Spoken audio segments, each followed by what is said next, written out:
And you're back on 1700, and we are joined by a very special guest right now, Nick Ranger from Dada Ono. How's it going? Really good.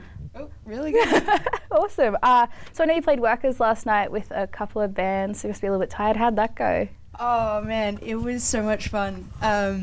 We released our debut album on March, and I'm already just a little bit bored of playing the same song, so before we start a show, I always just turn to the guys and just be like, let's just do whatever the hell happens right now, organically in this moment. And so we like to start off with a little improv thing, and it just from there chaos ensued. And that's awesome. I'm an electric violinist, and I was saying to everyone last night, I feel like Cromulus Michael from Rick and Morty. Yeah. I just love scratch killing, but playing. I just love to play. Anytime, anywhere, I'll just play. So I also got up with with Who's This, which is fronted by Lindsay Chapman. Yeah. And just that's awesome. Whatever happened, it was so much fun. That sounds like it would have been a really sick gig. Yeah. I had a great time. So speaking of electric violin, you was reading somewhere you've been playing violin for about 20 years. Yeah. So classically trained? Originally, yeah. I studied AMEB, which is Australian Musicians Examination Board, for anyone out there. I don't know which camera. Oh, that one. For anyone out there who's like, what is AMEB? And I finished my studies when I was 17, and wow. Just I got into the Brisbane Conservatorium, and I also got into university, and I thought what am I going to do with my life? I have no idea. And I love classical music. It's a wonderful foundation and a great bedrock to be able to have that kind of technical, I wouldn't say expertise, because I never feel like you're ever I'm an expert. I never feel like that, but it's a great place to start. And I got into rock and roll because I had no idea about it at all, and I wanted more. I wanted more. Awesome. Well, I think going off that, would you say it's fair to call your music sort of like psych punk? Yeah. Yeah? Yeah. So how would you sort of incorporate that sort of classical training into, how do you kind of balance the two, I guess? Years of undoing. Yeah. Lots and lots of technical, I guess.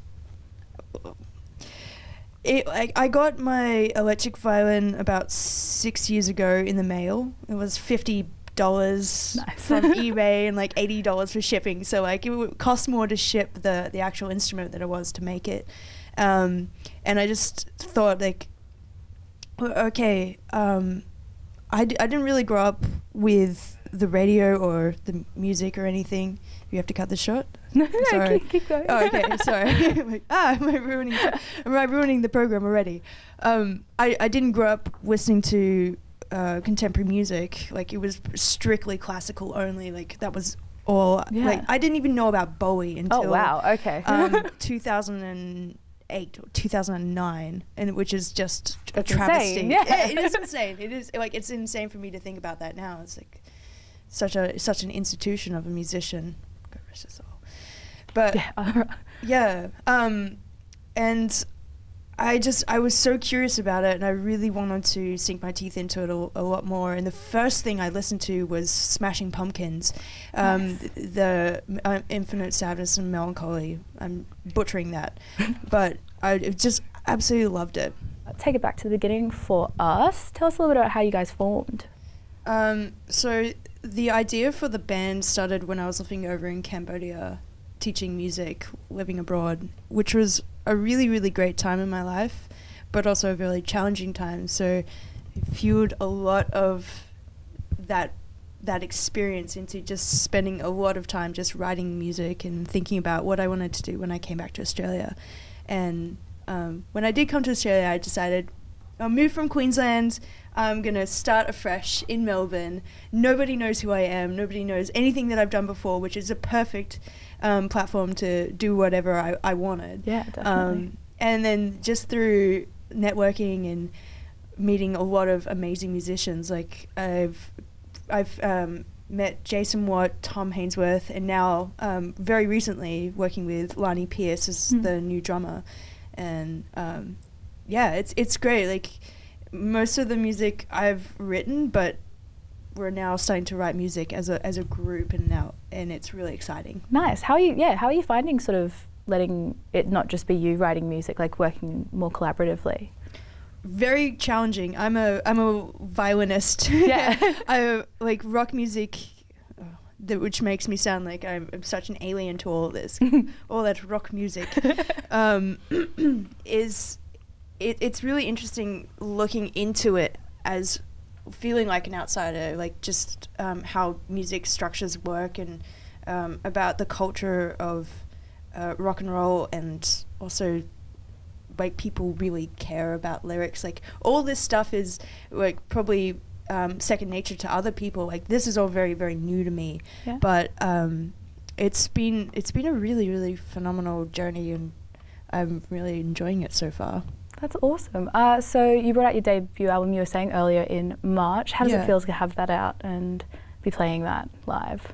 As I was saying before, like, I like it, but sometimes it does get a little bit boring. And I don't say it because the music's boring at all. It's just because I just love thriving on wanting to create new things, and like wanting to expand and diversify what I do personally.